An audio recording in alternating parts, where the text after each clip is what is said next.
Hello বন্ধুরা, এটা একটা নর্মাল ডেলি রাইসের নবরত্ন ফ্রাইড রাইস কীভাবে ঝটপট করলাম এবং কী কী ইনগ্রিডিয়েন্টস কখন কীভাবে দিলাম চলুন জেনে নিই। এটা 200 গ্রাম চালকে প্রথমে ভালো করে সেদ্ধ করুন। সেদ্ধ করার সময় অল্প নুন আর একটুখানি তেল দিয়ে ডেলি রাইসের মধ্যেও যদি দেন ভাতটা ঝরঝরে হবে এবং সুন্দর হবে, একটার সাথে একটা লাগবে না। আমি ডেলি নর্মাল রাইসটাকে সেদ্ধ করে রেখেছি, কোনো বাসমতি রাইস না।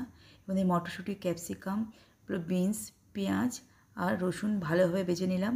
ফোড়ন হিসাবে সব রকম গরম মশলা, তেজপাতা দিয়ে ফোড়ন হিসেবে দিলাম।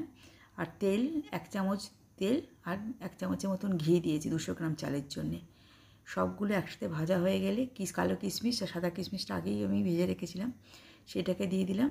সঙ্গে জায়ফলকে আমি একটু আলু গ্রেটার দিয়ে ভালোভাবে গ্রেট করে নিলাম।